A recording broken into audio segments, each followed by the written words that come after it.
Look, if you want to get anywhere near a grade 9 in your English GCSEs, then you've got to start thinking like a grade 9 student. If you think about it, it's the same in jobs all over the world. If you want to be an elite athlete, you have to think like an elite athlete. If you want to be a prolific writer, you need to think like a prolific writer. If you want to be a great leader, then you have to think like a great leader. Even Marcus Aurelius, one of the most famous Roman emperors and philosophers, said our life is what our thoughts make it. All that's to say that the way we think will influence the results we see in our lives. Hey guys, welcome back to the channel. If you're new here, my name is Mr. Watson and I'm a secondary school English tutor, and on this channel I share with you guidance, advice, tips and tricks to try and help you take your English skills to the next level. In this video, I'm going to share with you a simple trick to get you thinking like a grade 9 student as early as today. Sound good?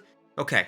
Let's start by looking at the AQA Mark Scheme. Okay, so this is the AQA English Literature GCSE Mark Scheme from June 2018. What I want to show you here are the key words that are used and how you can kind of apply this different way of thinking. So if you look here at level 1, this is only 1 to 5 marks, okay? Remember, this is a 30-mark question. Simple, explicit comments. Very, very basic comments. Go up.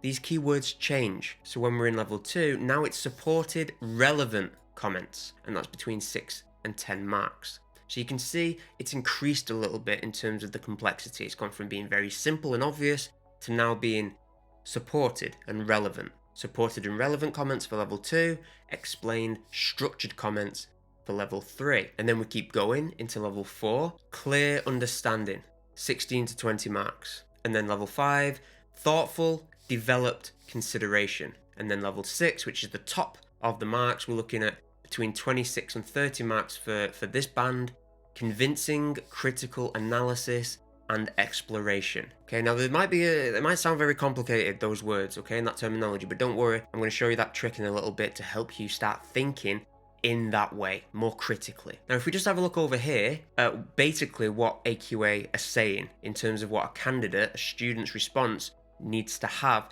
to get into this band. So they say, a candidate's response is likely to be a critical, exploratory, well-structured argument. It takes a conceptualized approach to the full task, supported by a range of judicious references. There will be a fine-grained and insightful analysis of language and form and structure, supported by judicious use of subject terminology, convincing exploration of one or more ideas, perspectives, contextual factors, and interpretations. Okay, so this word pops up a couple of times, judicious. Judicious means having, showing, or done with good judgment or sense. So what that basically means in this context is that you're choosing quotations that make sense. You're not just saying, oh, there's a quote, I'll use that. You're thinking, okay, this is my argument and this is the quotation I'm going to use. And same here, judicious use of subject terminology. It's making sure you're using it accurately and making sure you're using it in the right way.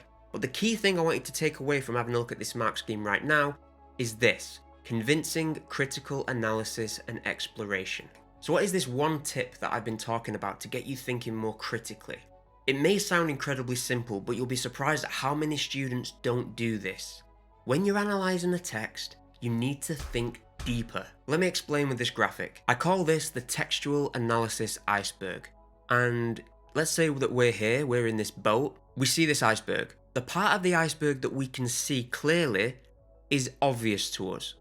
Okay, it's sticking out of the water, it's clear. We don't really need to do much thinking or imagining to see it. But if you look at this graphic, you'll see that there's a lot of the iceberg we don't see because it's under the surface of the water. That's the deep stuff. That is where the marks are. That's where the critical analysis and exploration is. So if we were applying this analogy to a text, then the explicit obvious stuff, the above the surface information, would be things like the characters, what the characters are like, what the characters do, what they say. Very, very surface, very obvious, because the text tells us those things. We don't have to think about it. We're told that Mr. Birling says unsinkable, absolutely unsinkable. We're told that Macbeth sees Banquo's ghost at the banquet. We don't have to do any work to get to that answer, apart from just read the text. Now, to get anywhere near that top band where you have to show critical analysis and exploration, then you need to dive deeper. Go below the surface of the water to the lower part of the iceberg. This is when we don't look at the characters and the events as real things. We don't look at the characters and consider the characters as real people, because they're not. We have to change our mindset. And instead of looking at the characters as real people, we look at them as tools and devices used by the writer to convey a particular message. We have to look at the text as not just a nice little story or a nice little tale that the writer just decided to tell one day because they were bored. We have to presume that the writer built the text on purpose for a specific reason. And so what we call the text in this case is a conscious construct. Conscious meaning deliberately, construct meaning built. It was deliberately built by the writer to convey a message. And when we change our mindset to start thinking in that way, all of a sudden it opens up a whole new realm of analysis. For example, if we think about an inspector calls, Mr. Birling, okay, he's selfish. He doesn't take responsibility. He is more bothered about the way that he's perceived in public than he is about the damage he's caused to a young girl's life. That's surface because it's obvious. But if we were going to look at that deeper, if we were going to think, right, okay, well, Priestley's written this play on purpose to convey a message. It's a conscious construct. So what does Mr. Birling represent? If you know your context for Inspector Calls, it'll be quite obvious that Mr. Birling represents capitalism. So if we think about how Priestley is deliberately presenting Mr. Birling, he presents him as being selfish. He presents him as having a massive ego. He presents him as being somebody who negatively impacts the community and society around him. Now, if we're thinking of Mr. Birling as representing capitalism, well, that means then that logically, he's actually saying that capitalism is selfish. He's saying that capitalism has a massive ego, that capitalism is bad for the community and society. So what we've done there is we've gone deeper and we're really getting at the message that is being conveyed by the writer. Now, in contrast to Mr. Birling, if we think about Inspector Goole, how Priestley presents him in the play, then we see that the inspector talks a lot about social responsibility, taking accountability for your actions, doing what is right to help each other. We're all in this together, that kind of mentality, which is very different from Mr. Birling's. And again, if you know your context for Inspector Calls and you know your context about Priestley, you'll start to think, okay, well, the inspector seems to represent socialism. Now, Priestley was a socialist, and he believed the world should become more socialist, as opposed to being capitalist. So what do we end up with? We get Mr. Birling, who represents capitalism, being interrupted literally mid-sentence when the doorbell rings by the inspector, who's a socialist. Socialism comes along and basically holds capitalism to account, forces capitalism to take responsibility and accountability, whilst also advocating for equality and social responsibility. Now, this all might seem a lot, especially if you don't study an Inspector Calls, but a similar mindset can be approached to any text. And all of a sudden, we're accessing the higher levels, we're accessing the higher marks because we're thinking more deeply about the text. Now, obviously, a lot of this is open to interpretation because we can ask these writers what they meant, because most of them are dead, unfortunately, and have been dead for a while. But what we can do is use our knowledge of the writers, their lives, the world in which they lived in, the issues that they were passionate about, and think, right, okay, well, perhaps this character represents that idea, and this character represents this idea.